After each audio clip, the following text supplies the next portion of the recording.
Three, two, one, ghost. Hi, everyone. Welcome to 321 Ghost. I'm your host, the Wicked Witch of the West Coast, Natalie. And with me, as always, is my BFF, who I don't always agree with, but love anyway, Kyle. Hey How's it going, Natalie. Kyle? Oh my gosh, it's going good. I'm prepared. I am a little scared. Prepared to fight?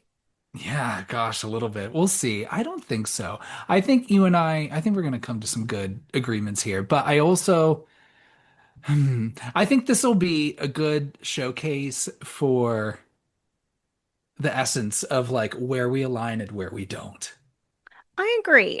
So it's been a while since we've done a bonus episode. And typically, we have some structure to these. This particular episode, I think, is a good check-in for maybe anyone who's recently started listening to the podcast or has been like going back and listening to older episodes and maybe needs to get a good feel of our personalities and our overall feelings on horror. So we're doing something a little different here. We're talking about our horror hot takes. And when I say that, it's very vague. So it can be anything from your thoughts on a particular movie, maybe a genre trope of movies, a category of horror, any which way. But we're going to try to keep it not too negative. There might be some arguing, hopefully more arguing between the two of us than with our audience. We'll see. But I think it's going to be good. I mean, we'll see. I've seen some of the stuff in our comments, and there are some opinions that are just flat out bonkers. I love it. I'm here for it. But and admittedly, when we came up with doing this for a bonus episode, yeah, is a little clickbaity, sure. But, Yeah. are we necessarily we're not quite at the part where we're doing like just straight ranking episodes yet. I feel like that's a really Mm-hmm. popular thing that Mm-hmm. also has some hot take overlap with it, but I Yeah. think it'll be a fun conversation, and I'm really excited to hear the people that listen to this how they react to what we've got. Because I Mm-hmm. honestly, this I think was a tougher one to come up with examples for Yeah. than I thought it was going to be originally. How about you? Yeah, it was for me too, especially considering I think through our track record, I tend to fight against anything that I think is like the norm of the opinion. I I don't mean to, but it tends to happen. But what I think is important to point out is even if you don't agree with something that we're saying, we respect everyone's opinions. Like you're gonna love what you're gonna love. You're gonna hate what you're gonna hate, and that's fine. I think the horror community can be a very fun place in that we all have different opinions. We all love different franchises and all of that. But if we say something that goes against something that you love, or if we love something that you hate, be respectful. Respect others always. But if we don't agree with your opinion, you're probably fucking wrong. Yeah. That's that.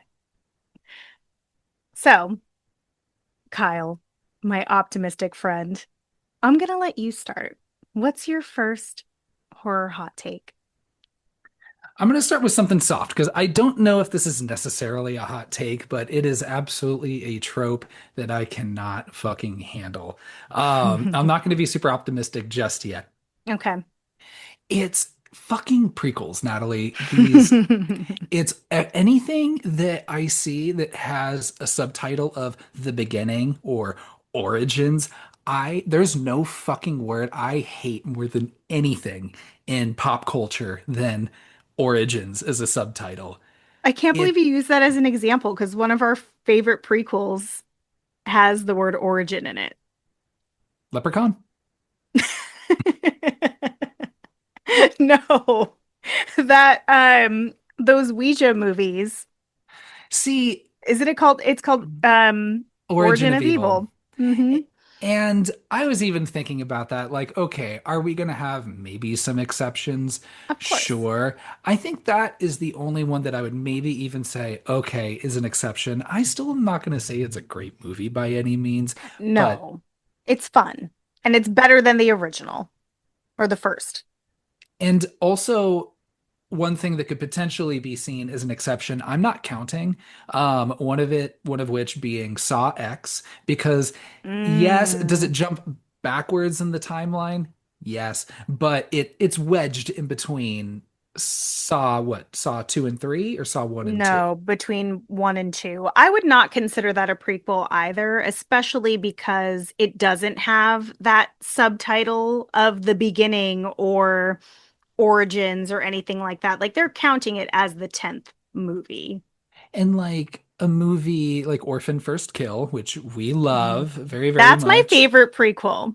but I'm gonna say yes, it's a narrative prequel in the sense that she killed everybody at the end of the first movie, and we're just going to see what happened before that happened. You're Hmm. not getting like the genesis of, why Esther is evil. Sh- Yes. You're just like, oh, fuck, I guess she was still that way however many years prior. This is how she started, and this is how she's gonna be. Yeah. So I'm I'm not getting like, it's not even like a prequel movie. That's more of a remake, but like the Rob Zombie's Halloween. Like I Hmm. don't fucking need all of this Michael Myers. Like Yeah. the whole idea, and maybe this is kind of my thesis behind some of this, is knowing more is the antithesis of horror or finding things scary. Hmm. Like, I don't want to know how fucking Leatherface becomes Leatherface.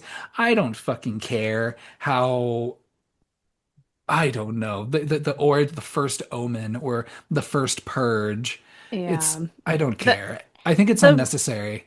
part of fear, a big part of fear, is the unknown and what you can't see.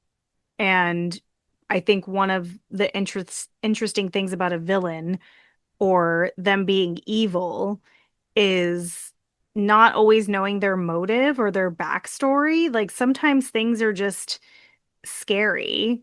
And when you really think about it, like all the people that get killed in these movies by these villains, they get like less than 2 seconds to even comprehend what's happening. Like you think about Michael Myers, like before his knife is just like jabbed into the wall with you. I don't need to know his story. He's just some motherfucker that stabbed me. I think one of the things, like Michael Myers is a great example in the Rob Zombie movie. It's like, why do we want to sympathize with this character? Like, and Yeah. that movie, like spoilers for Rob Zombie's Halloween. If you haven't seen it yet, that's your own fault. Um, like I don't need to know that he had like a rough childhood. He's scarier if he didn't have a rough childhood and he's just evil. Yeah. Well, yeah, Well, I agree. A prequel is not a necessary part of a franchise. I think another example is the Paranormal Activity movies. I think Mm-hmm. that the first one is scary when you just I don't know, man. It's just some fucking demon. Who knows why they're targeting them in this, Mm-hmm. high middle class suburban San Diego County home. I don't know. Mm-hmm. But then when you watch these movies that don't immediately present themselves as prequels, just because they're numbered Yeah. sequels, but like I don't want to hear more about like, oh wow, no, the history of, the Coven of Witches and why this demon's specifically tied to Katie. It just becomes so convenient. And it reminds me, I bring up Star Wars quite a bit here, You really like do. that it's at least for me, and I will argue, maybe this is hot take. I think other reasonable thinking Star Wars fans would agree, like it's so convenient when you jump backwards and you're like, you know, it's it's so rooted. It's always about the fucking Skywalkers. It's always about, Hmm. just this convenient fucking plot of why well, I don't even know if I can explain this well, but I think people get the gist of what I'm saying. I don't, it just really takes, I don't know, there's some great things about the horror movies in particular, where the mystery is, I think, where the unease comes from. And the more Hmm. you keep shining a light on that, the less effective it is. Not even the less necessarily less scary, but just Yeah. not effective. And I don't think and I don't think this is necessarily like a super hot take. It's just why do we keep seeing these movies Yeah. over and over and over? It's fucking awful. It's not okay. It's not that hot of a take, but I am going to push back on you a little bit. I'm glad that you brought up Paranormal Activity because I remember when I had watched the second Paranormal Activity movie, I didn't realize because of the time in between watching the first and the second one, I didn't realize that it was taking place before I think it's before and after the first film. Like it ties the time together. I kind of like when it's secretly a prequel. Like when it like throws me off. Sometimes that can be fun. Spoiler alert, like Final Destination 5. Yeah, like things like that. I like a secret prequel. Like that's a perfect example. That's actually one of my favorite secret prequels.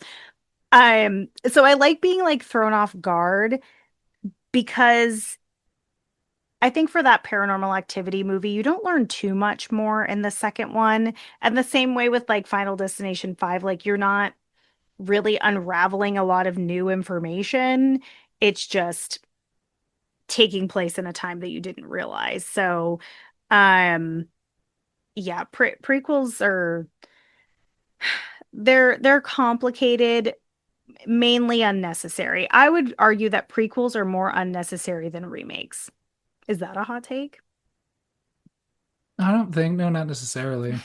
I was gonna say Insidious 3. That's Mm, another that's not example. great. I just don't, yeah, I don't care about anyone's origins. I don't care about, I don't know, why someone's fucking the way they are. I don't care. But I Are don't you know. are you gonna share your more relevant example of why this prequel topic got you fired up?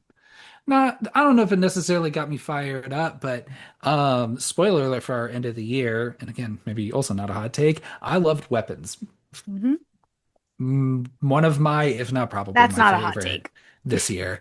And then yeah, you hear that like they're making like an Aunt Gladys movie, and you're just like, why? You just like, especially because again, the movie was so effective that, or in the sense that The you watch mystery. the mystery of it. I was talking with somebody who hadn't seen the movie yesterday, who hadn't seen the movie yet.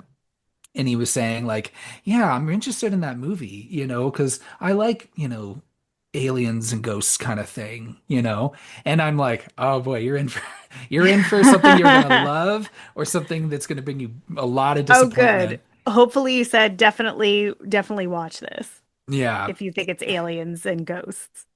So, and then again, oh man, that guy could just be making, and who knows? Don't get me wrong, I'm probably gonna fucking see the fucking movie, Of just course. because I really like his last two movies. But Hmm. you could just be doing something else original. Like, why do we gotta go to this well just because Exactly. the shit made money? Like, and so like really, prequels are it's just when you're just narratively just bereft of ideas and Hmm. capitalism is your fucking driving force. Eh, There's Oh, no other yeah. fucking reason for it. Okay, then let me further push this into hot take territory. Do we feel like prequels are more aimed at your like general audience horror fans? I can't see why they would be. Well, because what I'm thinking is like if you're like Weapons is a great example because it did great at the box office. It got great like critical review and like audience response.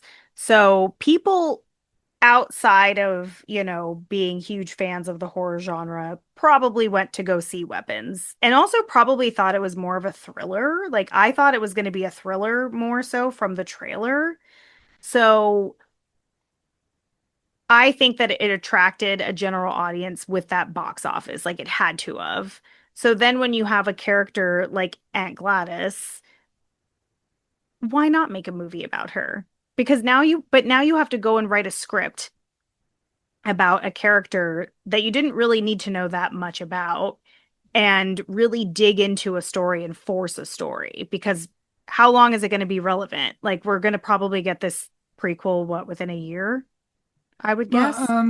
he's got Resident Evil he's doing next, so it's going to be a few years. Okay, true. So, but I don't know. I feel like something like Insidious is a good example. Like that was definitely like a bigger horror release. Conjuring movies going like back in time and forward in time and their timeline's all fucked up. You know, when you have to like watch a video that says like here's the timeline of like these movies if you put them all in order, like that's too convoluted. I don't need all that. Yeah. So, I agree with you on the prequels. That was an easy one. A little Yeah. softball. Put it Hmm. wrap it up, submit it, there you go. We're in. How There you about go. you? That was easy. Okay. We've talked about this before, and I think this is a complicated and complex topic, and there's a lot of history to it. So you could be talking about movies of the past, movies of the present, and movies of the future. Future. Oh, The wow. future. A reason why I say this is because depending on the decade, this topic I have different opinions on. But generally, I think this is a hot take in 2025, but probably more so a hot take for someone who identifies as female. We'll say that because most most women that I talk to either don't agree with me or don't understand my passion for this topic, and it's gratuitous nudity in I was horror wondering movies where that was my specifically. passion for. I was My wondering where that's at. passion for gratuitous nudity. Now, when I talk about nudity, I'm not talking about sexual violence in movies. That's not what I'm talking about. I don't think anyone really wants to see that. And usually when it's in movies, it's meant to push limits, make people uncomfortable, and usually done in a not very it's Artistic not a or favorable even mature it's not a way. Yeah. favorable thing overall. I'm talking about a lot of 80s horror, you know, lacks substance and adds nudity to the mix. We'll say that. Speaking of substance, I watched that again last night, and that does have a lot of Oh, nudity in it. it does. Yeah. But that's a really good example. We'll go back to the substance. Um, and I don't think that nudity is needed, but I do think that it enhances. And my argument of as to why. Now, let's not get things twisted. I do just want to see naked people, not just women. I want to see, I want to, we've talked about this. We need more dicks. We need more equal opportunity nudity, right? Absolutely. We agree on that. Yes, we agree on that. But this topic is sensitive because in the past there's been, actresses that have been told like, well, you're not going to get this part unless you show your tits. Or have been made uncomfortable or whatever the case may be. But there's also instances in where people are comfortable showing themselves naked. I love a good sex scene. I love a good stabbing in the middle of a sex scene. I understand that violence towards women in horror is a theme while they're naked, while they're in bras, while they're in underwear, all the things. Overwhelmingly so. Overwhelmingly so. But But you want to see more books? yeah, I want to see more butts. No, I don't think that it's needed. I think it enhances, though. There's something about seeing something that is sexy, naked bodies, beautiful. Maybe a scene even turns you on, but then you're going into something that's gross and upsetting. It feels very visceral. So I like that feeling and reaction that I get out of a horror movie with nudity in it. But again, it's also just being a perv too. So that's my hot take. I think we need to bring nudity back.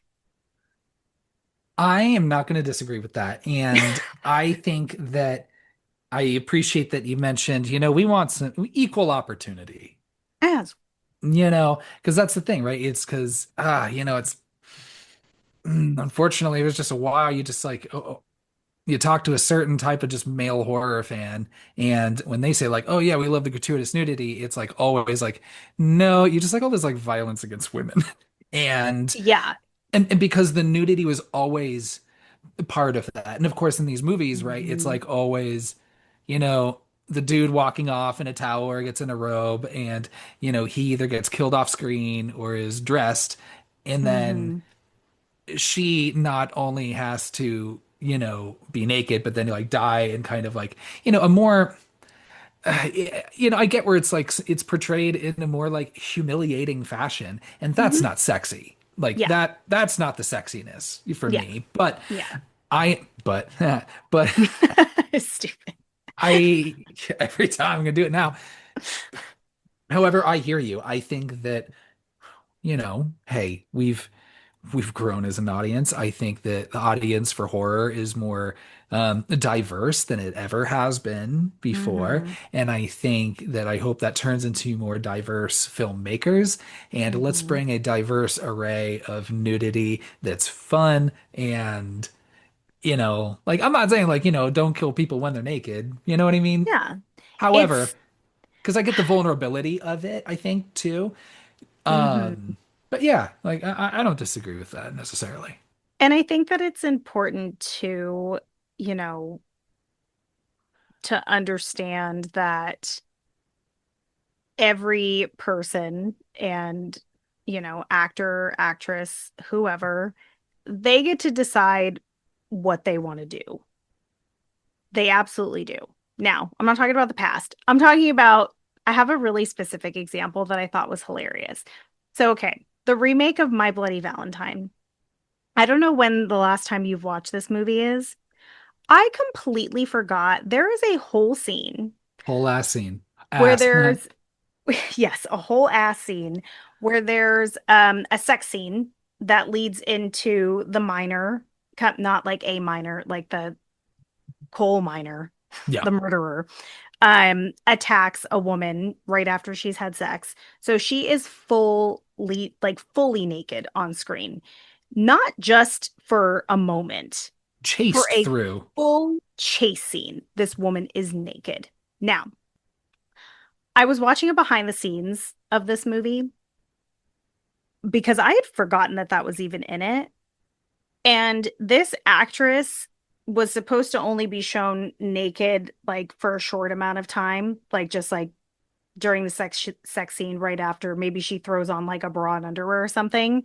She actually said, "You know what would be really fun if I did this whole entire scene completely naked." It was her idea. So she decided she wanted to be completely naked.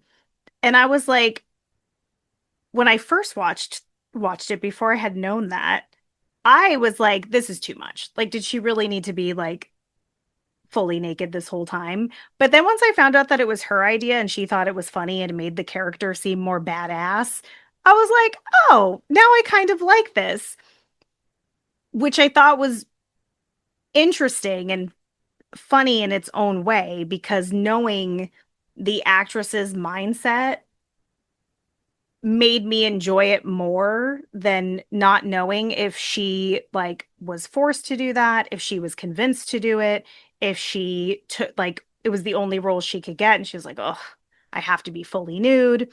So, just I wanted to point that out because you watch a lot of interviews where like of something, a movie that you like, and maybe there's a nude scene that you do like, and then the actress comes out and says like, "Oh, actually, I didn't want to do that. Like the director like pressured me into it." And then every time you watch it, you're like, "Ugh, like that that fucking sucks," because it's a big part of being a woman in show Yeah. business and all of that. So I wanted to share that story because I think there can be a reverse to it. And it's just interesting the way that it like changes your perspective of a scene or how it makes you feel when you're watching something. Does that make sense? And I guess you just think we would kind of be able to like evolve a little past that in terms of like, the objectification of like just women. Like I'm heterosexual. However, let's get some dicks in this movie. Yeah. Let's get all the different genitalia. I was like half thinking in my head. I was like, how funny it'd be to just watch Scream, but Ghostface only wears the mask, Oh my only God. just running It'd be around the so much house. scarier for the victims. But wouldn't it? But then I was like, but it gives away some of the mystery of who the killer is, you know? So You're like, okay, we can narrow it down to just men or just women. just people with dicks or people with vaginas. We can sort this out. Um, Now I forgot what my thing was gonna You be. forgot what your But yeah, point was. I guess you would hope, and like, and this is why I get disappointed sometimes with movies like Terrifier, that Hmm. like really claim to be like, oh no, this is shocking and pushing limits, and you're just like, no, dude, you cutting into women's genitals and shit, and you're just kind of like, okay, They I'm cut not. into some dicks too later on. Think of the third one finally, No, maybe. in the second one. Yeah. Hmm. So And that's the thing too. Dick violence is fun. It's usually pretty funny. dick violence is generally, well, that's the thing, is because I think also, and you can extrapolate this, I suppose, to just dicks in movies in general, is that dicks are always played for laughs, Hmm. whereas like you never see like a full dick in a sex scene really, unless it's like an Yeah. X-rated movie or something. Um, but your run-of-the-mill like stuff you would see in a multiplex, like Hmm. the female nudity is kind of played for both, whereas like Hmm. dudes, it's like only played for laughs. You know what I mean? Most of the time. Yeah. So, Yeah. but that's There's why. But I agree with you though. I do. I just I think I there's a think it right way can to do it. be, there's a right way to do it. And I think there's also, I think that it can still be less serious when it needs to be. And it's hard when you have men writing and directing like most of these movies because they don't always understand from a female perspective what works and what doesn't. And that's what's Mhm. going to bring me back to the substance. So if you haven't seen the substance, this won't spoil much for you. I won't give any like serious spoilers, but definitely watch it. It's an excellent movie. One of the complaints about The Substance was that the runtime was very long and that they spent too much time on shots like of the hot bodies working out and the close-ups on the thighs and the breasts and the ass and all of that. And when I watched it, it was very clear to me why that was happening. Like, probably not till halfway through the movie did it really click for me. But that movie is sexy in those moments. Like, what is her name? Margaret Qualley? Yeah, daughter of Andy McDowell. Yes. She looks absolutely stunning. Demi Moore looks absolutely stunning. Like, these are beautiful women.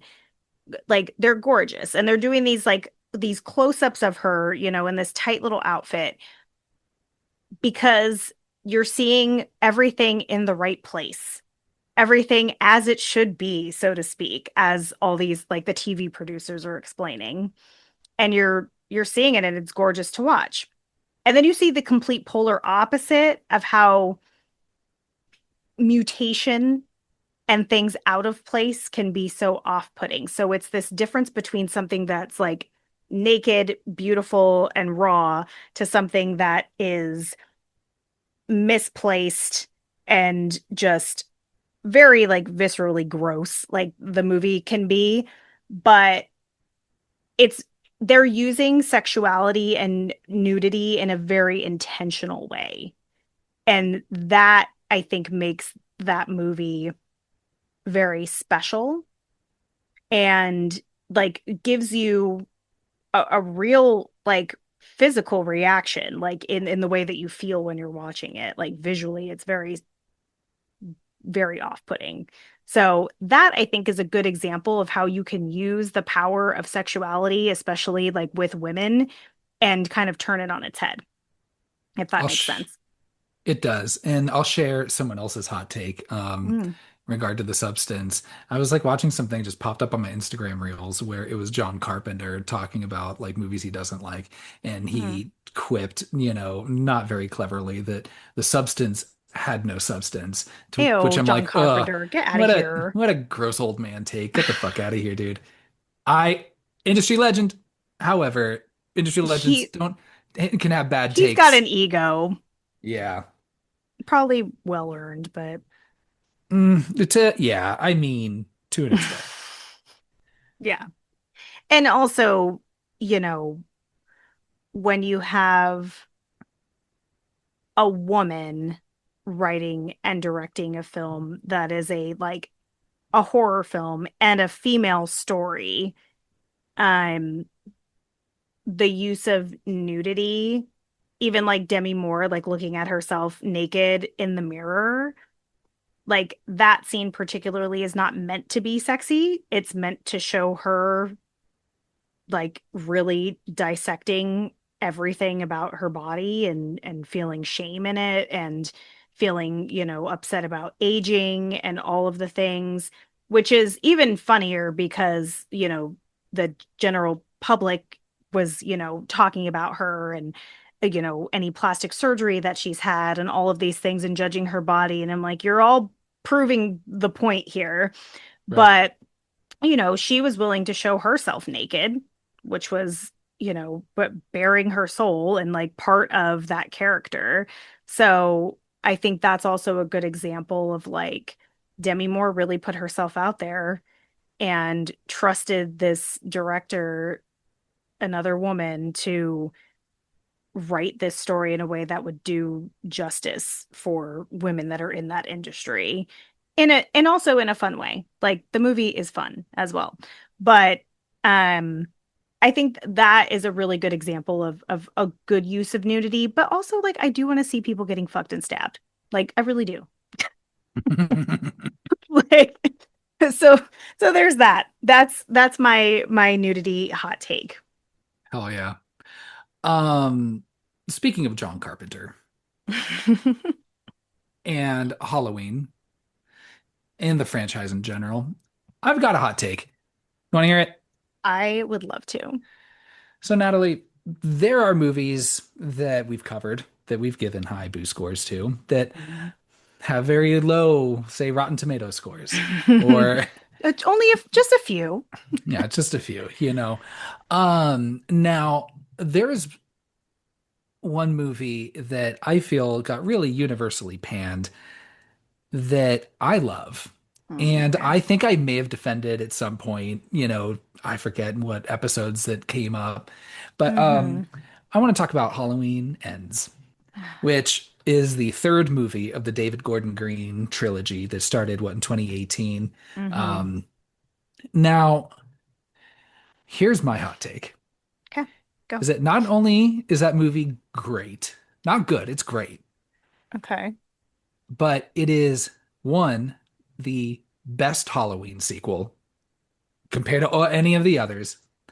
And I could make a defense that you could get rid of every single Halloween sequel except for Halloween Ends. Like just go from the original Halloween right up until Halloween Ends, and that would be such a perfect narrative, such a perfect yin and yang than what David Gordon Green was doing with the 2018 Halloween and Halloween Kills. Seems like a lot of people don't like Halloween Kills, but It was kind of fun watching Michael Myers kill a bunch of people for like 15 minutes.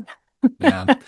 My problem with Halloween Kills is just like, I think this,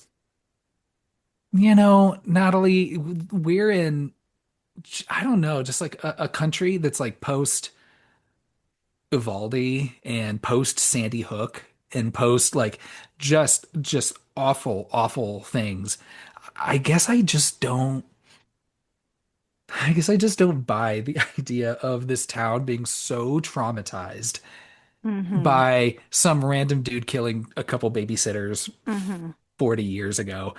Or like you'd be ready with some sort of like reinforcements if you live in Haddonfield. Yeah, like Like I just everybody is heavily armed, you know? yeah. And so and maybe yeah, I don't know, the whole trauma of it all, maybe we'll get to that later, but I liked the 2018 one. It was fine, but I just don't know if I don't know. Sure, yeah, it's just different interpretations of like what a traumatic event can do to somebody, however many Mhm. years later. I don't, and maybe this is again just a personal taste of mine, but I don't really like Laurie Strode being this like hardcore, like living in Mhm. this fucking, you know, what's the word? Why is it escaping me right now? But Like this a like bunker. heavily just like yeah, just fucking armed Yeah, bunker and I destroying all of agree. her relationships and all of this. Hmm. Like I mean, that's Over one night. Like I get it's your trauma, girl. You're gonna handle it how you're gonna handle it. But Halloween H2O feels a lot more believable for a future Laurie Strode, I think. well, it's why I kind of liked in Scream 6 when Ortega was like, why am I gonna let 3 days affect the rest of my fucking life like this? Yes. You know, I kind Yes. of sided with her a little bit on that one. Now, don't get Okay. me wrong, go to a therapist at least, Yes. but I think with Halloween Ends, you have a Lori that is very now you'd have to kind of figure out a way to write around like why like Judy Greer and Toby Huss are dead. So she's like with her like granddaughter, but I really feel like Yeah. you could just she's just living with her granddaughter is just living with her. Like, you know, you Mhm. could just write away a lot of that. And going straight from the first Halloween to the story with Corey Cunningham, who everyone just loves to fucking hate. I think that dude is a did a phenomenal job playing that He's a great character, actor. playing that kind of cute and meek, but like you could see the deadness in his eyes. You know, you Hmm. could see the danger in a guy like that. And that opening was the best opening since the first one. It's really fun. Oh yeah, you'll love good child death, right? Yeah. And yeah, you could just say, yeah, like, I mean, what, the end of the first Halloween, he's gone, and then in Halloween Ends, he's living in the sewers. I don't need him just being in some other fucking facility and podcasters and a doctor breaking him out and all of that shit. Hmm. It's all of that seemed pretty unnecessary. What I do like though about the David Gordon Green movies is he does retain like the kind of offbeat weird characters that I Yeah. kind of liked in the Rob Zombie movies. Hmm. Spoiler alert, I fucking hate the Rob Zombie Halloweens, but Yeah. it seems like it's a hot take depending who you talk to. There's people who have a pretty strong passion for them, but I have issues aside with them, like their own issues, but continue. Thank you. I I didn't mean to come off like that. It just I don't know. I think like that alone can show that yeah, okay, evil can come from anywhere. Um I think you can still even just remove the idea from Halloween Ends. Like nothing in Halloween Ends is dependent on Michael Myers being Laurie Strode's brother too. I think, you know, like I was saying earlier, like the more you like learn about somebody, no one you don't need it. Like Hmm. I think, you know, John Carpenter, like I said, has some bad takes, but I think his good take, even though like he helped write Halloween 2, was that making them brother and sister, like again, it's just like Star Wars, just too fucking convenient. Like Hmm. oh, she just happened to be just the orphan baby that just happens to live like two doors down from the fucking house. Like it's so convoluted and I don't know, this movie had such a great vibe. I think it has the some of the best kills of any of the Halloween movies. Um I'm thinking of just that DJ man just getting his I fucking head know, smashed I in and the know. tongue and jaw hanging out. I love just the quirky characters. I like that the bullies were all like band nerds Oh my God, that was so weird. Okay, let with me. weird haircuts. May But I?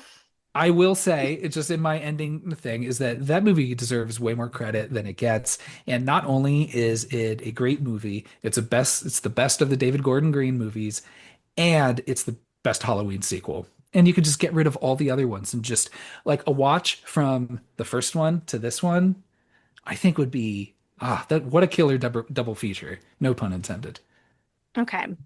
I'm gonna say I agree with you on quite a few things here, but obviously you know I'm gonna disagree with you on a couple of other things. Now, I want to preface by saying I don't want to get too deep into the franchise of Halloween.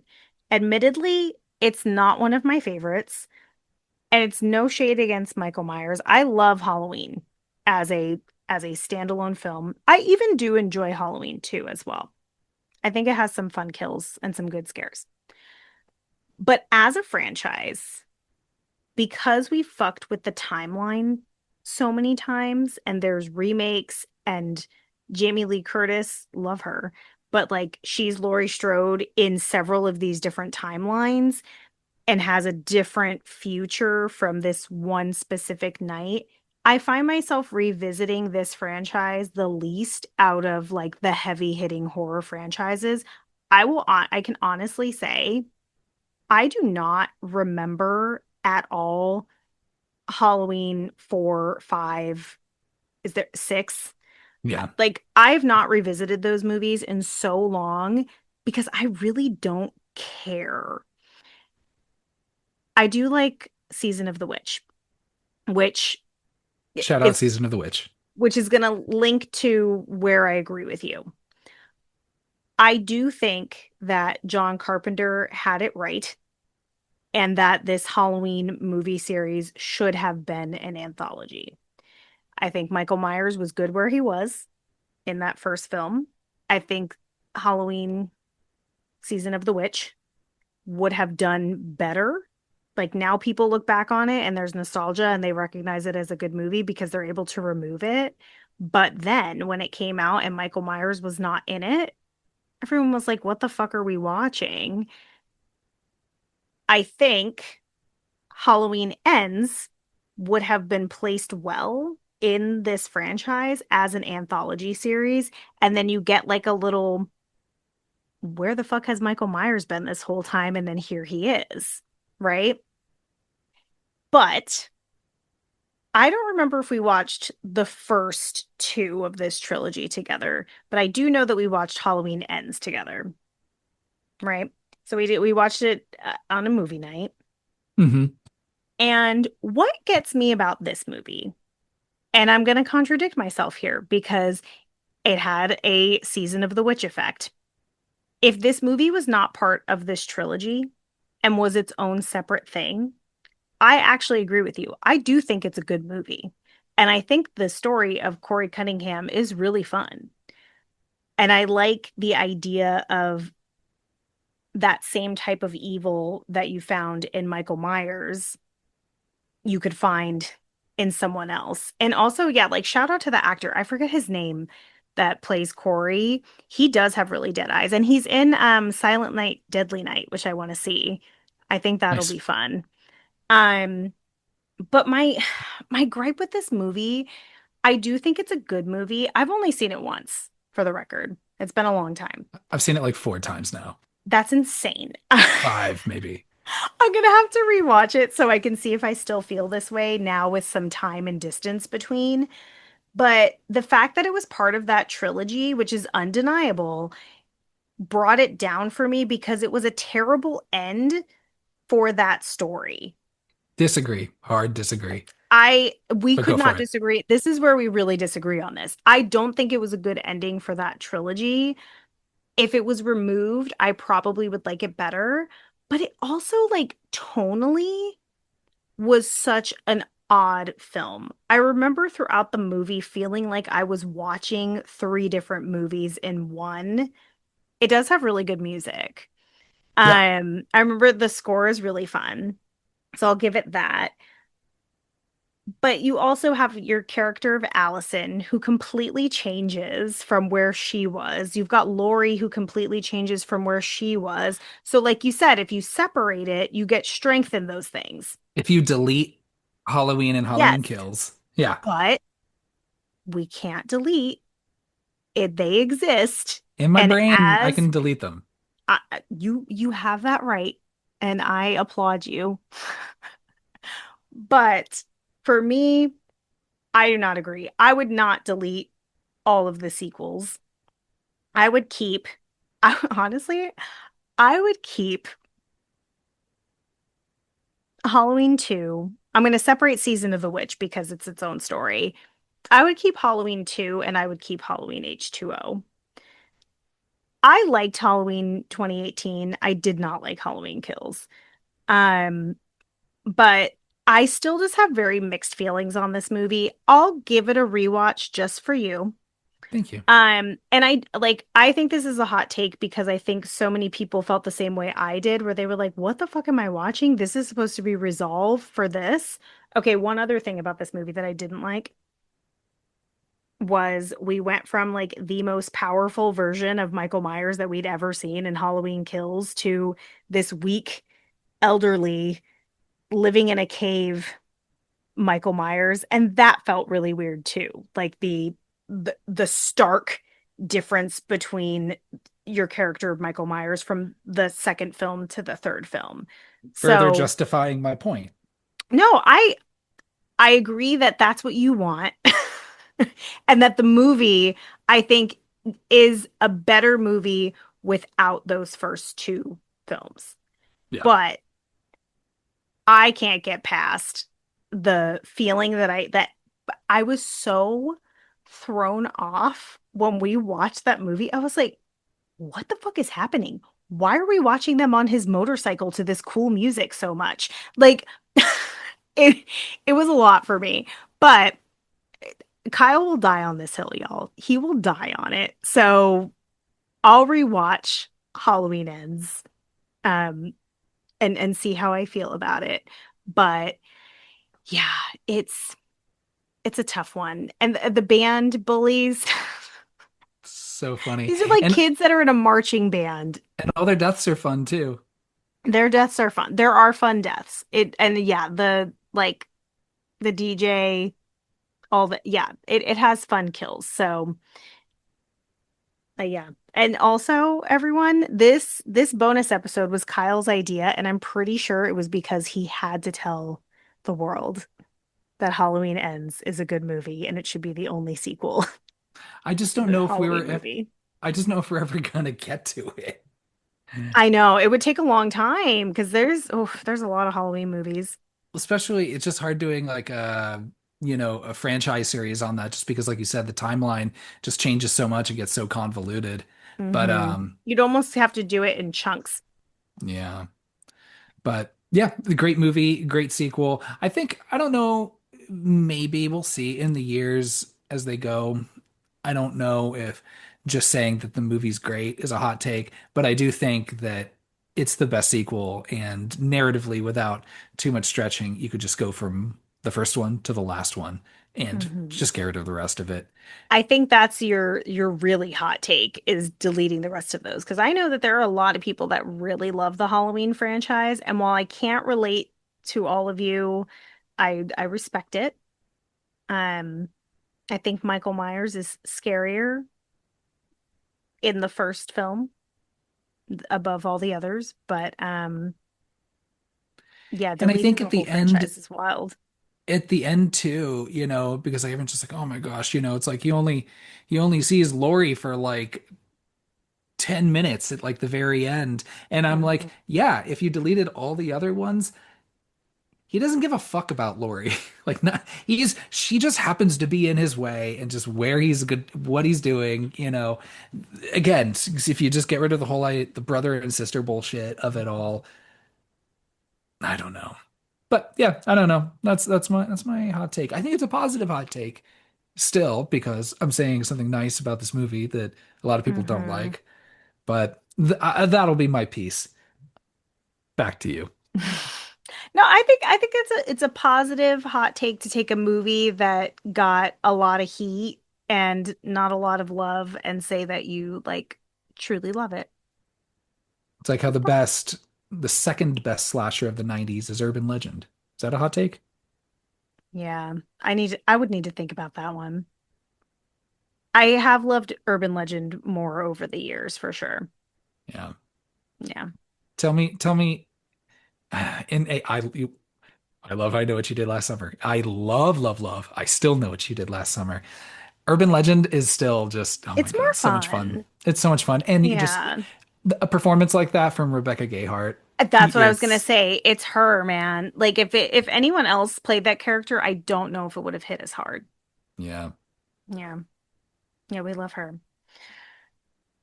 Okay. This hot take for me maybe is not such a hot take, but I have two that kind of fit together. So I'm gonna start with elevated horror. I know y'all are probably sick of hearing me. Like that movie Devil. Why would you bring that movie up? It's elevator horror. It's in an Oh elevator. my God, I can't stand you. Thank you.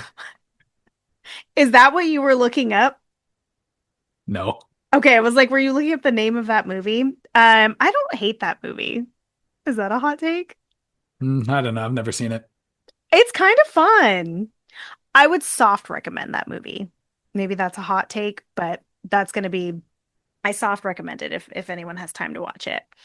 Okay, elevated horror. Now, this is a hot topic for me. We've brought it up a couple times because we've covered a couple of movies that kind of coined the term elevated horror. I personally find this term extremely offensive. You could put all the nudity you want in a movie and I won't be offended. But I'm going to tell you right now, if you call something elevated, that is so insulting to other movies of this genre. What I mean by that is there are movies that I love that I know not everybody loves, and that's fine. There are classic movies that I think, like Halloween, or let's say The Exorcist. Would you consider those to be elevated horror, or did they not get released in the time frame that we've created this terminology? So, what exactly? I'm curious, Kyle. What makes a movie elevated horror to you, and how do you feel about that term? Because I fucking hate it. And I'll get into more of why. I mean, I don't know. Maybe I lob a hot take right back where I think, I don't know. So elevated horror is very much like you said. I wouldn't call The Exorcist, or generally people wouldn't call like The Exorcist elevated horror. Mm-mm. Maybe it kind of is. It or say Silence of the Lambs, whether you think it's a horror film or not, but still elevated. The thriller. Um, or Psycho, even. I don't know. Mhm. Just stuff that just isn't like, They'd be schlock classics, or right? yeah, but I say the elevated term I think really comes from its time. The Hmm. coming out of the 2000s or the early 2000s or whatever. And then, you get your It Follows, Hereditary, Babadooks, et cetera, the ones that you think of, the Mount Rushmore of your elevated horrors, Hmm. The Witch, et cetera, et cetera. Now, I think really they get an unfair shake, and I think people have turned on them a little bit. Oh, for Um, sure. because they're called elevated just because they're good. And they were coming out of a time period where horror was just generally shitty. Yeah. Like when, dude, sorry, Rob Zombie fans, but You're really shitting on them.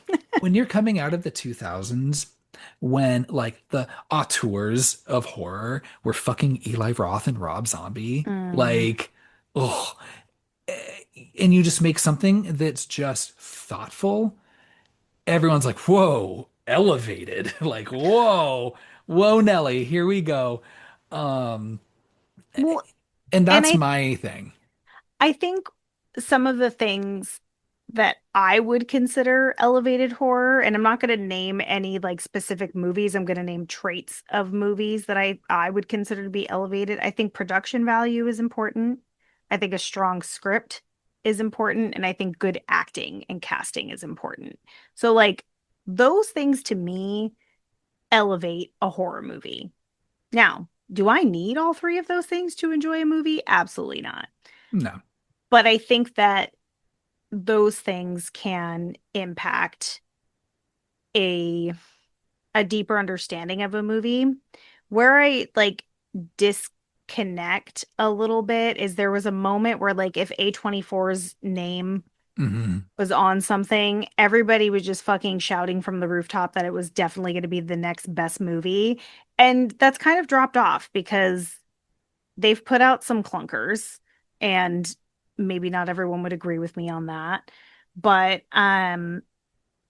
I I really feel like one of my issues with the movies that do fit into this category of elevated horror is that you lose a specific type of element of fun. I'm not saying that they can't have fun in them because, when I saw that little girl's head fly off in Hereditary, I had a great time. And I was laughing. I don't know if that was the intention, but it's it's fun in its own way. Um, but the other thing that's interesting to me is that I think a lot of people would consider The Conjuring a great movie, right? But Lots of not Conjuring, elevated. but not elevated. Why? So Because it's, what's the difference there? well, I mean, and that's the thing. It's just like, poorly written, not the best acted, has plot holes. And Does it? I'm like, does it go deep enough to have plot holes? elevated, I think, I don't know, it's hard because does it have to have kind of like an indie kind of aesthetic? A No, little not bit. necessarily. I think Maybe, a little bit. but I would still say, like we were talking before we hopped on here, like, do we count, say, Robert Eggers' like Nosferatu or the recent Del Hmm. Toro Frankenstein? Is that elevated horror? Yeah, I'd be really curious to hear what like any of you listening think about that because I wouldn't put those movies in that category. I'd put them in their own category. I think that, yeah, the elevated horror is a really interesting and I think unfair tag for movies like that. And Yeah. then kind of just like how people would, like I was thinking like Halloween, when Halloween comes out and people, and then all the slashers afterwards kind of take, the maybe the schlockiest parts of it, and then it just becomes a clone of a clone of a clone of a clone, and then you end up Hmm. with like really schlocky, Yeah, 80s slashers. yeah. And then what happens, I don't know. But I guess my example then is that now you've got movies where it's you can't have a horror script without the word trauma showing up. Hmm. Even the last fucking like I Know What You Did Last Summer movie, which does get kind of incrementally better each time I watch it. So Thank you. I That'll know. be that'll be our maybe we'll save that Yeah, hot take for later. but it's got to be about like, trauma. It's, or at least to some degree, Hmm. with or it's just so ham-fisted and unnecessary and it's just lip service. So it Yeah. just like takes what people think like, "Oh, this means people will take us seriously and think it's smart if we mention this Yeah. without doing the work, without earning It, it." exactly. So I think without like getting too into the weeds, when this term started to happen, like as somebody who loves what a lot of people consider bad movies or like B horror movies, I took great offense to it. And admittedly, it like Midsummer is a movie that I've turned around on a lot, like because and I'll go back to this hot take later, but I did not enjoy watching that movie the first like two times that I watched it.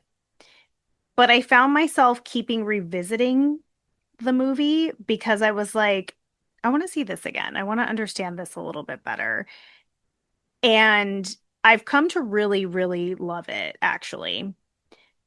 But what I couldn't get past was the fucking trauma, the main character. I was so fixated. What is her name in the movie? Danny. I Hmm. was so fixated on Danny and her trauma and her shitty attitude. And I know I get it. She lost her whole family. Yes, it's terrible. Okay. In a pretty I gruesome fucking I way, by fuck the way. I get it. You all can listen to that episode if you want to hear me be a heartless bitch. But this character was so unbearable that I couldn't even see through the rest of the movie, and that's on me, everybody. That is on me.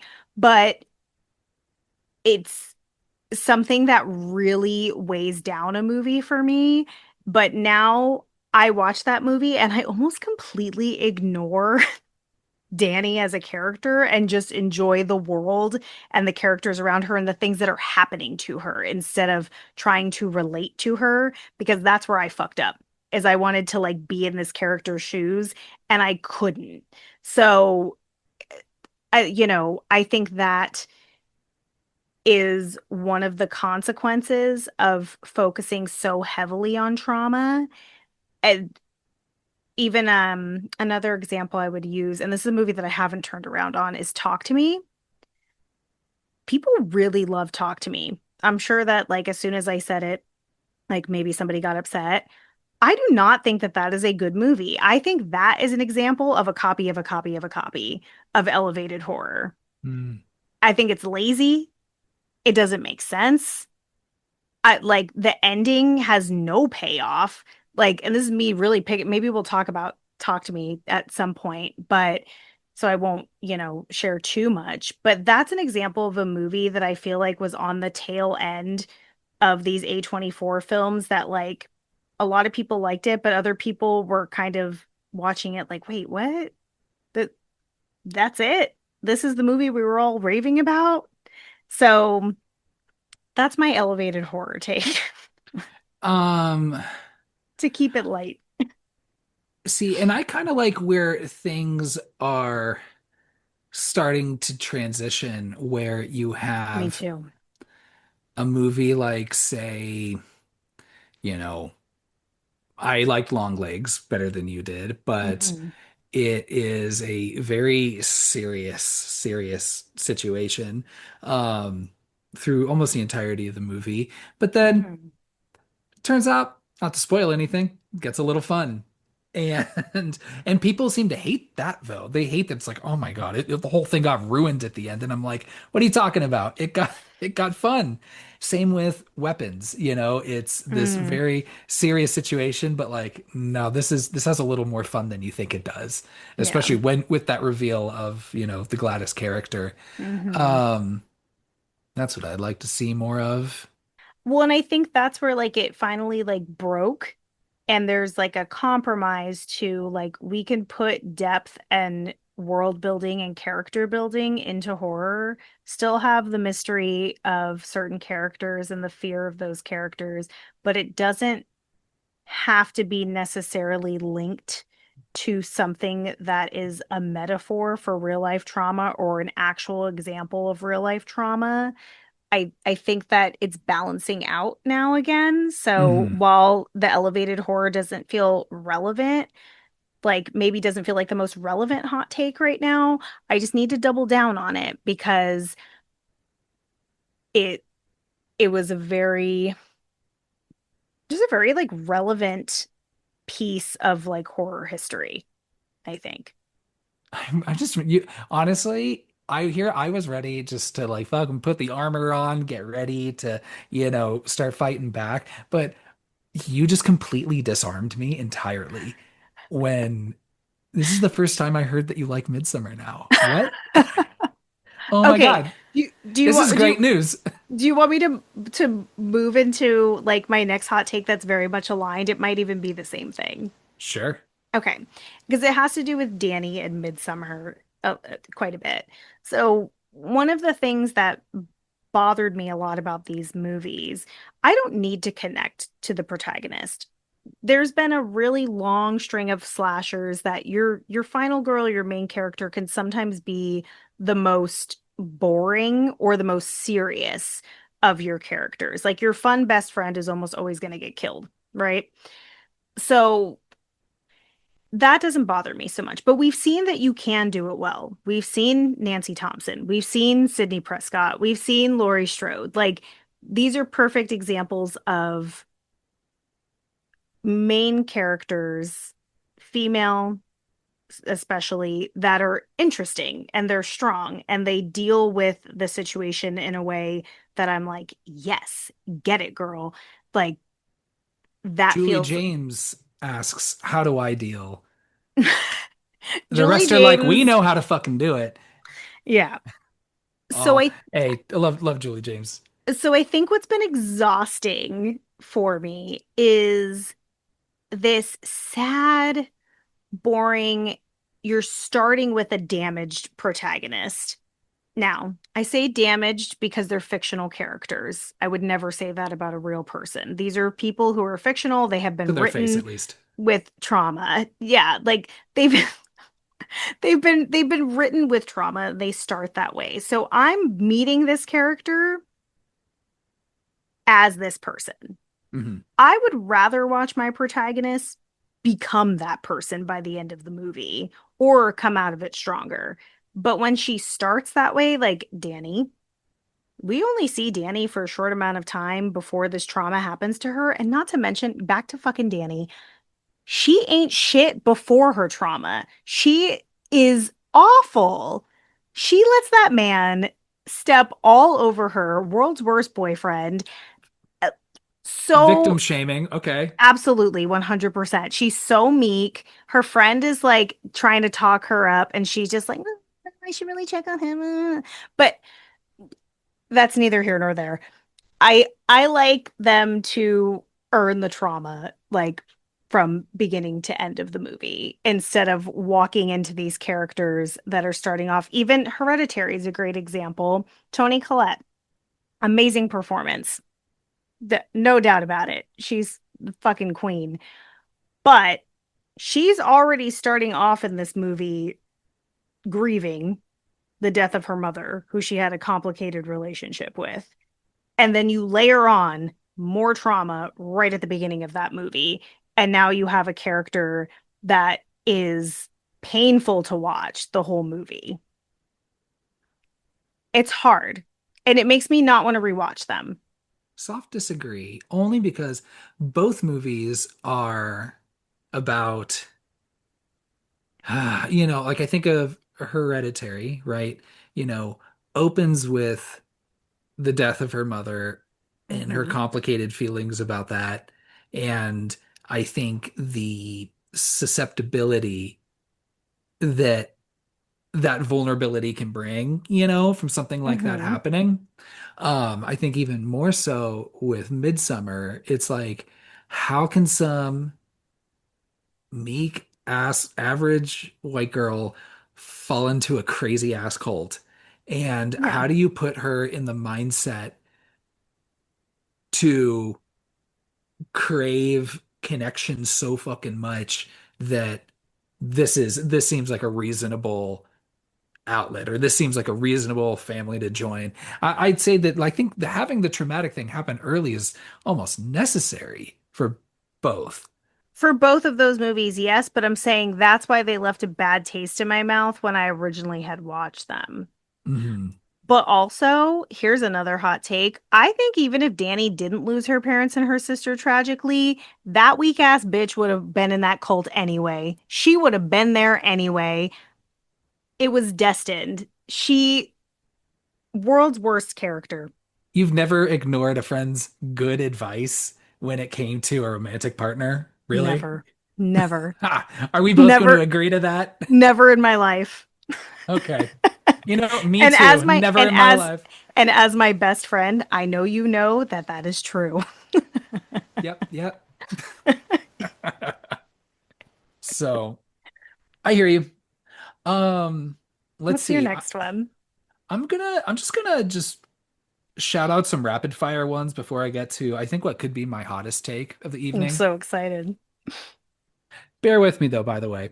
These are things that I probably have said randomly across other episodes, but I really do think it's a great place to have them all condensed right here. Ooh, am I allowed to say if I agree or disagree rapid fire?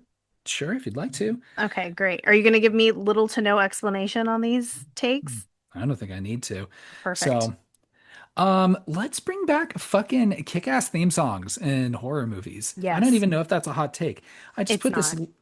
not even an exhaustive list. Ghostbusters, you got Deepest Bluest from Deep Blue Sea. You got Mm, Alice Cooper with Two, Prince of Darkness, mm, and he's back from Jason Lives. Killer Clowns from Outer Space. Fucking Who Made Who by AC/DC for mm. Maximum Overdrive. Fuck yeah. You got Fright Night by the Jay Giles Band. Dream Warriors by Dokken, which is fucking awesome. Mm-hmm. Pet Cemetery by the Ramones, also super fun. Mm-hmm. Probably one of the first ones. Could be. Oh no, no. Well, that one, but actually my next one, Ben by Michael Jackson, who did for the movie Mm. Ben is the sequel to Willard, which I have not Oh seen, but shit. I know I the haven't song. either. Yeah. And then you've got unofficial ones like Nightmare on My Street, which it's just a fucking bop. Like, It's so fun. I don't care. Like I think would have made given like Ready or Not like a 5.5 boo score, the 6 boos even, is if you just had some kick-ass bop that just explains the whole movie back to you. Yeah. Yeah. Oh my gosh. By some washed up one hit wonder rapper, featuring some others. I don't know. Gosh, it'll be Yeah. so much fun. Bring that back. I absolutely 100% agree with that. We we need more fun. Yeah. I'm sure I've brought this up before, but we're from Southern California. We've been to Disneyland plenty. Hmm. First of all, fuck y'all for getting rid of Tower of Terror at California That's Adventure. fucked. That's fucking fucked, dude. We're already over Guardians of the fucking Galaxy, dude. Who fucking Like, cares? did they really think that was gonna like last the test of time more than the Tower of Terror? Yeah. And you know what I want to see is that Steve Guttenberg, Kirsten Dunst Tower of Terror movie. It's not on Disney Plus though. I checked. I haven't watched it. Yeah. And The Haunted Mansion, Natalie, Mm. you every fucking September through the end of the year, so literally Hmm. a quarter of the fucking year, they Hmm. take The Haunted Mansion and they do this during fucking Halloween, change it over to Nightmare Before Assholes. Christmas, which is a fucking Christmas movie. It is It's a not a Christmas Halloween movie. movie. Yes, thank you. You take the only haunted place in the park and you turn it into Nightmare Before Christmas. It is just, oh, it's awful. It's honestly outrageous. I know it takes a long time and that like to set it up, and that's why they leave it for 3 months of the year. But I think one of our hot takes is that we're not big fans of The Nightmare Before Christmas. Not really. Um, I I don't think it's bad. I just think like people need to calm the fuck down. But also, I completely agree. The Haunted Mansion is the best fucking part of Disneyland, first of all. Absolutely. I don't think that's a hot take here in this realm, but it's absolutely ruining it. Like 100%. Anytime if I think about going to Disneyland, I'm for sure planning around the Haunted Mansion being the Haunted Mansion. And also, they have to close it for so long to set up the Nightmare Before Christmas like Yeah. situation. So you're losing even more time from that. Yeah, I agree. Oh, it makes me so upset. It really does. Yeah, thank you. A couple random off ones, like Silence of the Lambs, not a horror movie, but I think enough people talk about that. It's a thriller. Yeah. Um, American Horror Story. I really think the only good season was the first one and maybe half of the third one. The rest of it, come on, get the fuck out of here. I love the first season of American Horror Story. I didn't mind the second and third season because it was Asylum and then Coven. Right. I didn't mind those two seasons, but I think it's very overrated and also starts to become convoluted. Yeah. Hmm. So, just a few. I don't think that's too bad, right? No, I don't think that's too bad. No, I don't think so. But I will get into my last hot take, which might even be my hottest take. Are you ready? I'm ready. Natalie, we love the Scream movies, right? We do. You're walking on eggshells here. I do have like a half mid warm take that would have been a hot take 20 years ago. That's half related that I'm going to bring up first before 20 years ago. my Okay. main thesis is that boy have I turned around on Randy. Randy sucks. Yeah, And you really do hate Randy. Let's unpack that. it is Randy. And I think another example, just because it was on TV the other day, is the character of Xander from Buffy the Vampire Slayer. Oh, very These different characters. snappy incel creep friend zoned weirdos that are often the author insert. I know definitely for Xander because Joss Whedon has said as Yeah. much. Hmm. I'm like watching like just how much of a fucking creep Randy is and this like entitlement almost to Sydney's attention. And then especially fucking yeah, like watching Buffy the Vampire Slayer, just Jesus Christ, the shit that he says to her and the way that like he like just sexually like almost like just sexually abuses them. It's it's so gross and I hate that trope in horror movies and it sucks Hmm. and it makes me upset because I like look to those two characters as kind of like a dorky nerd where I was like, oh, but look, he's funny and the heroine likes him and like maybe he does have a chance, and they're just misunderstood. And then, God, the older I get, like I look at characters like that, and I'm just like, oh, Jesus Christ, I'm so fucking glad, they didn't like Randy didn't end up with Sydney or something. That would have been fucking terrible. All right. I got a lot of feelings on this. I was worried because I was going to drag in a Buffy character into this as Oh well. no, I think you're going to be surprised on this. So, obviously, just for the record, everyone, I've watched Buffy more times than anyone probably should. I absolutely love it. It's one of my favorite shows of all time. It was just the perfect timing for me, formative years watching Sarah Michelle Gellar just kick ass. Now, when I first watched Buffy, gosh, I was like 12. I still thought Xander was a dick. I was very confused as to why he was in a female space because he's around a lot of strong women Hmm. and he is essentially the weakest one, not physically, because obviously Buffy is Buffy and has superpowers. Willow ends up being a powerful witch. Cordelia just kicks ass and she's kind of a bully. Yeah, she does. But but Xander had no business deserving to be around these women. And he No. does. He judges Buffy's relationship decisions as if he has ownership over her, whether that be as her friend or someone who's romantically interested in her. It, Xander is very problematic. And I think that Joss Whedon's insecurities and his own issues shine through that character. But I'm going to push back on you with Randy. Okay. Oh, okay. One more thing about Xander. The reason why I do forgive some of Xander's behavior, not forgive, but I forgive the writing on his behavior, is because I do believe that a teenage boy would act that way with women and with strong women and being intimidated by them. But I think it's like, art imitates life imitates art and I take, like Yes. I feel guilty because of this because I would base like how I would interact with women in my life based off some of those characters and I'm just like, oh, it just makes me cringe so hard and I think Yeah. that's why I have this extra emotion maybe towards it. I don't know. Yeah. Now, the thing with Randy, again, Randy is a teenage boy. He's going to be stupid. He's going to have his things.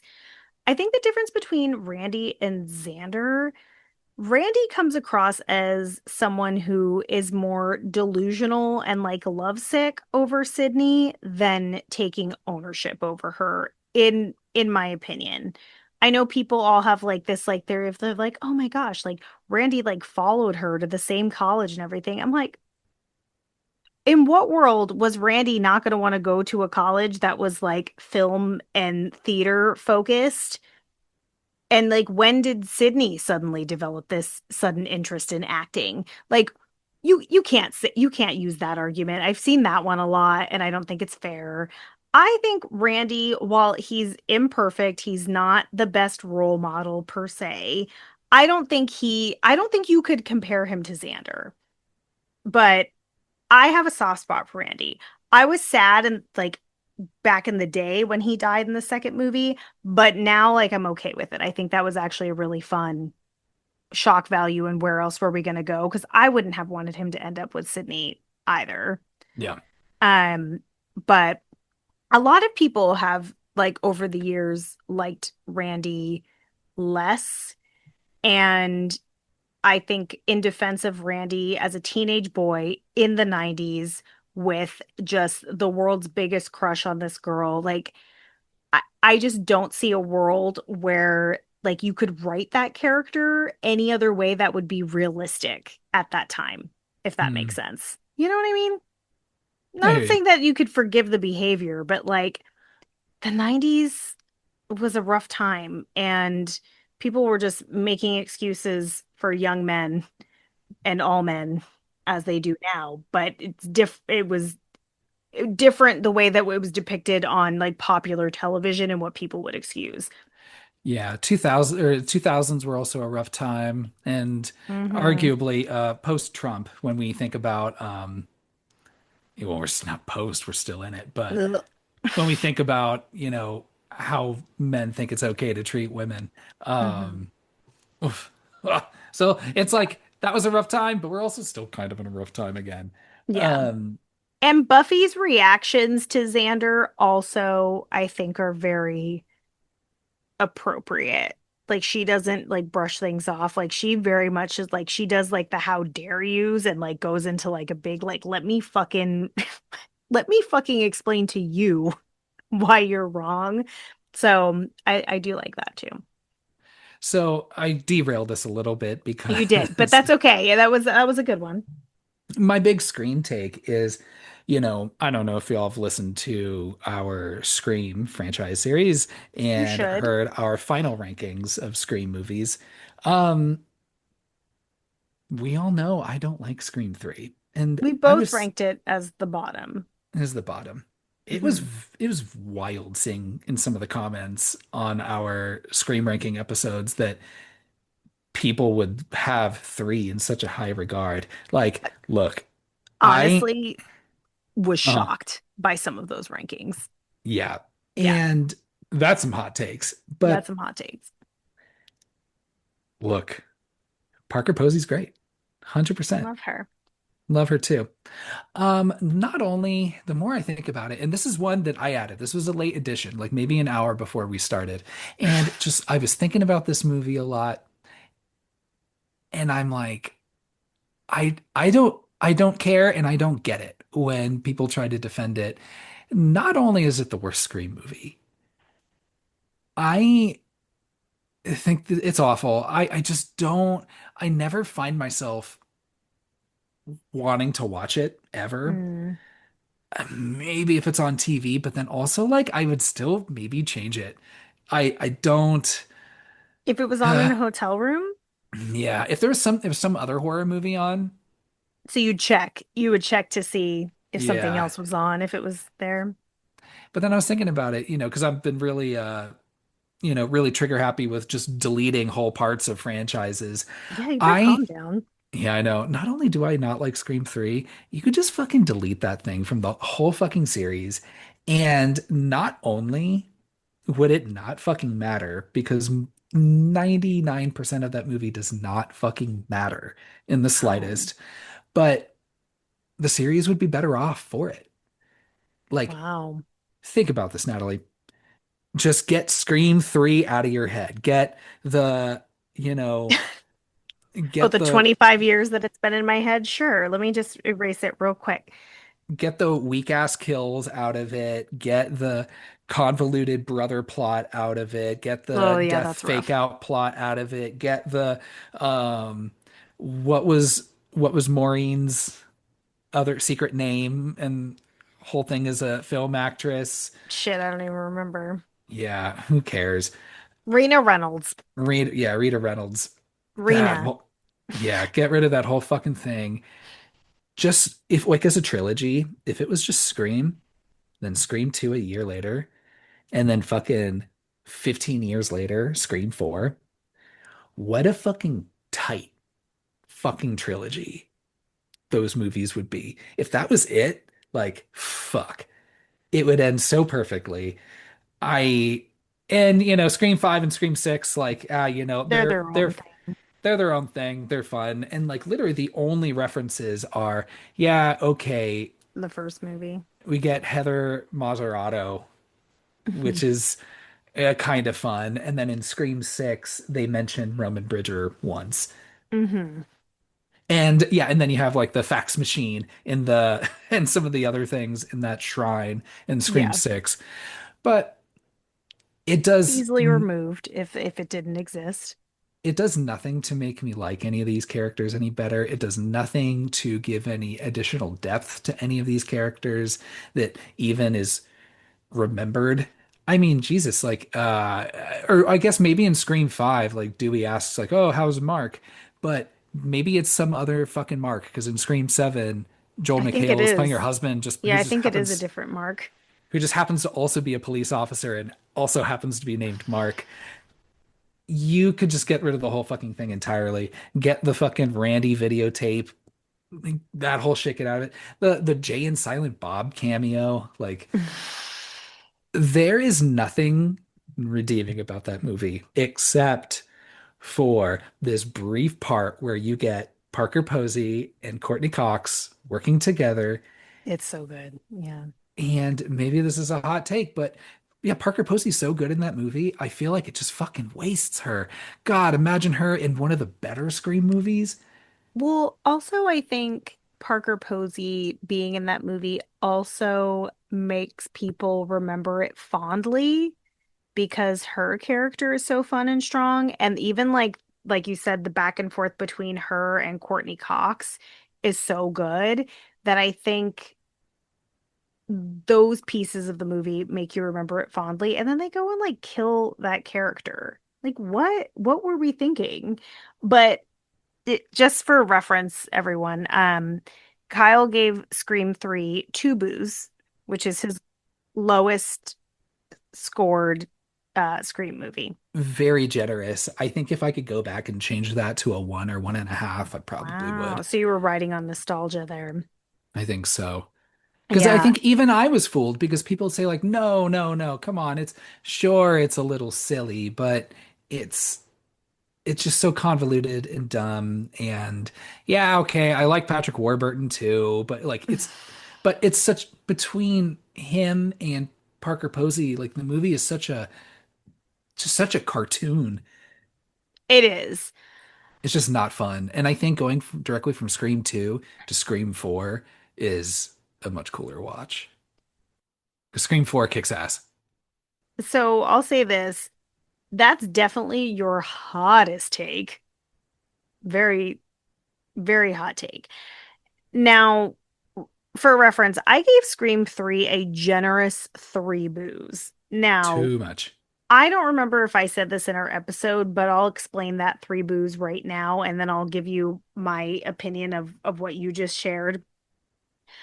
I gave that movie three boos, one for nostalgia, two for Parker Posey, and three for the fact that I love the characters of Sydney, Gale, and Dewey so much that I just always want to see more of them.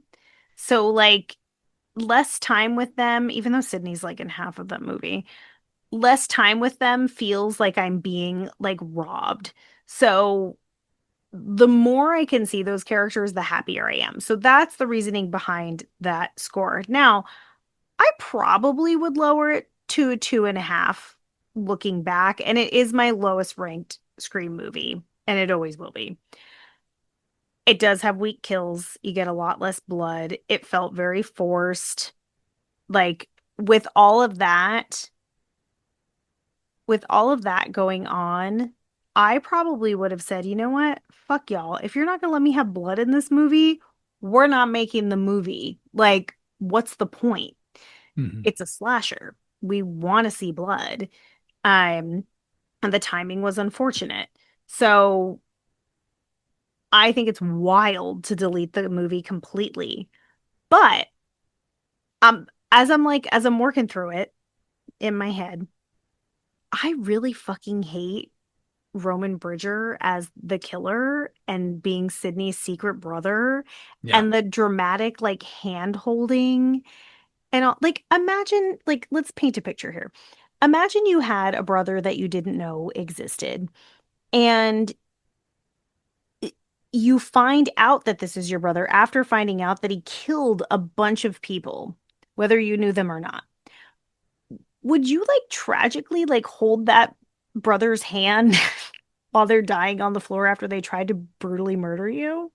I'd be like, I need a DNA test first. Like before you could Fuck just no. any crazy asshole could just say like, "Oh, I'm your brother, Sid, your secret, Yeah, whatever, whatever." Get the like fuck out of here.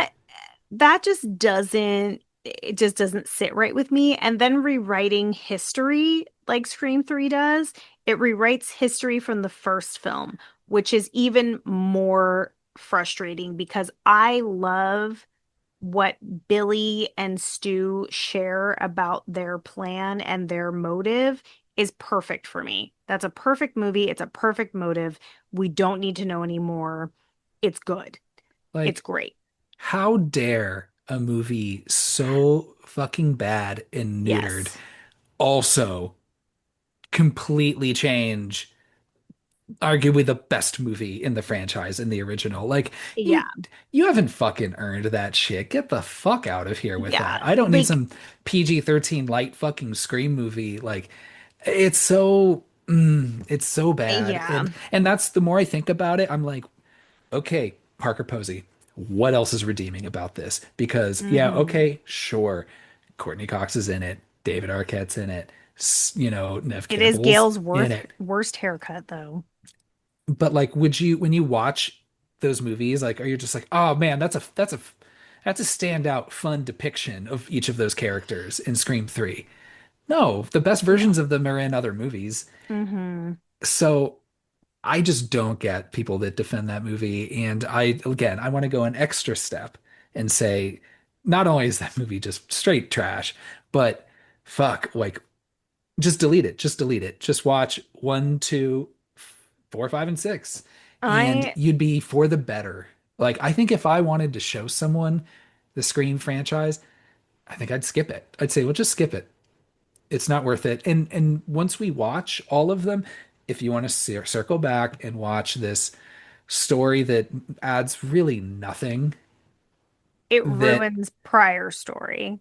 yeah, it adds nothing. It just ruins the Hmm. good stories. So I don't. I know we have a regular listener who is going to strongly disagree with you on this. So we'll see how that goes if I end up getting any text messages regarding that opinion. I think that's a very hot take. Now, where I don't agree with you is I would not ever touch the Scream franchise. I won't touch it. But where I agree with you, it is the worst Scream movie. It does it it absolutely doesn't hit the same way the others do. And I actually do like your call out of like Scream 1, Scream 2, and then Scream 4 being like a really fun trilogy. Yeah, Especially because I know a lot of people hate this about Scream 4, but I love that we introduce all these new characters and then just fucking kill all of them. love It's it. great. So that's a really hot take. I'm curious to hear what everybody thinks of that one. Please don't stop listening to our podcast because of Kyle. Um, okay, I have one final one that's quick and we don't have to go into it too much because I know we're running a bit long. Okay. Um, I just thought of this as we were talking through things, but I think one of my biggest horror hot takes, and this is movie specific, is I do not think that Jaws is the best shark movie. What, Deep Blue Sea or something or what? It's Deep Blue Sea. Deep Blue Sea is the best shark movie. Because there's three sharks and they're super smart. Obviously. Those both of those things are true, but also it has the most shark action in it than any other shark movie. And while you get heavy CGI, you also get practical effects, and it holds up. All the effects hold up pretty fucking good.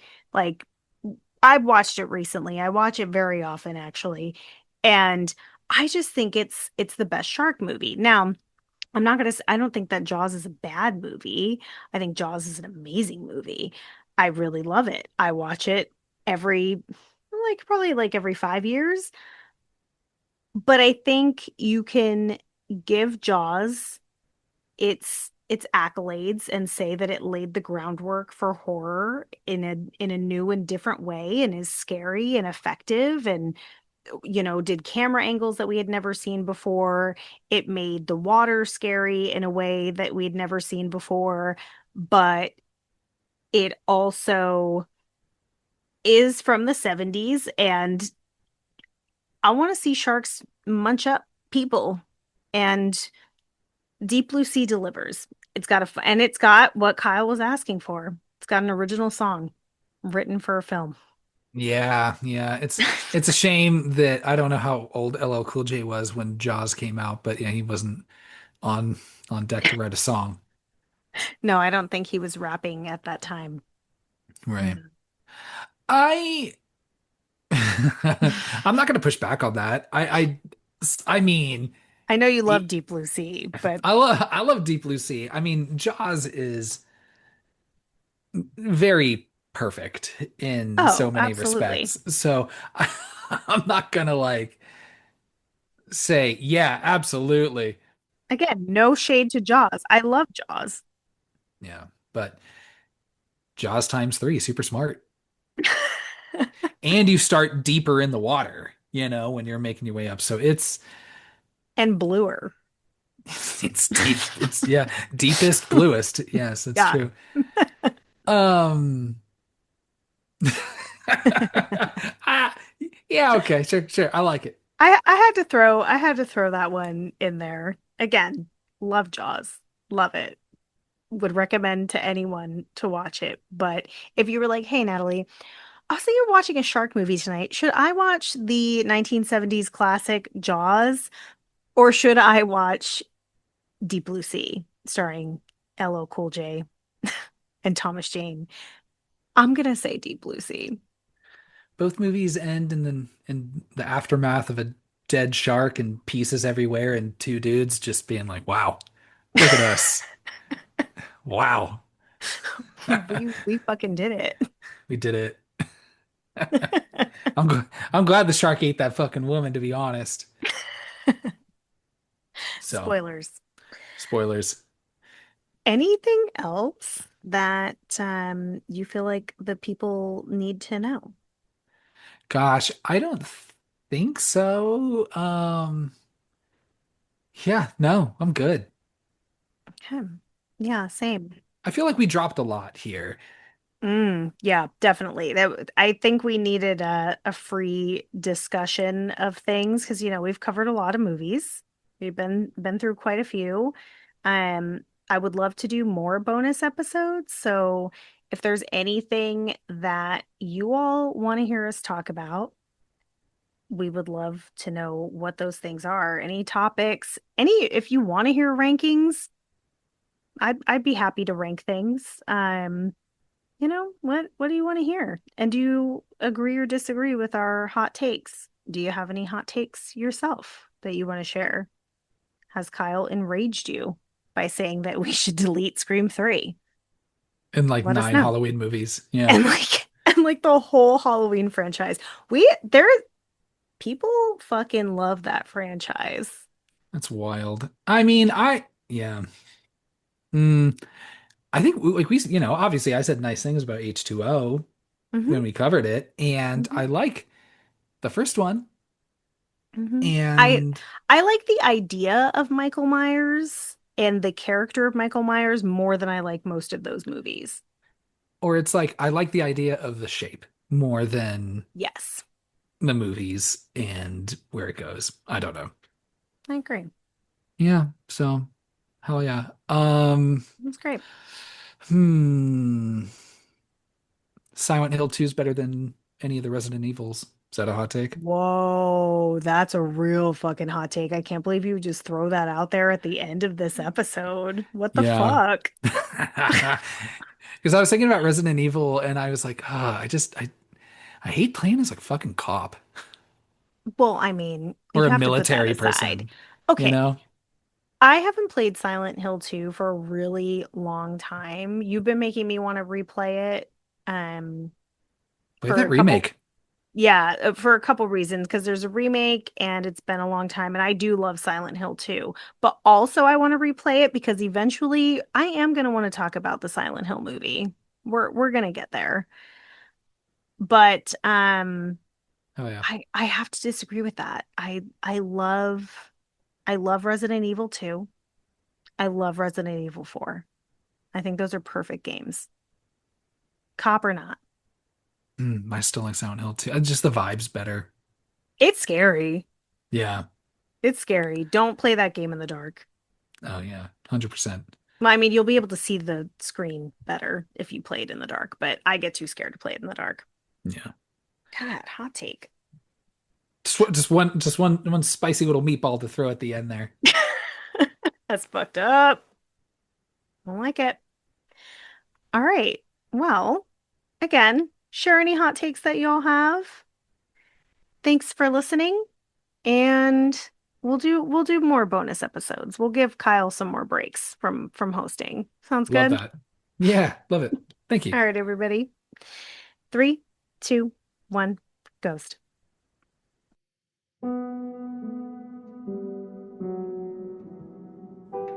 Thanks for listening to our Horror Hot Takes episode. If you enjoyed this episode, subscribe to our podcast and leave us a killer review on whichever platform you choose to listen. You can find us on Instagram at 321ghostpod and give us a follow. We would love to hear your hot takes. Follow us on Letterboxd at 321ghostpod to see our boo scores on all of the movies we've covered so far. Next week, we've got a listener request with John Waters, Serial Mom. Thanks again for listening.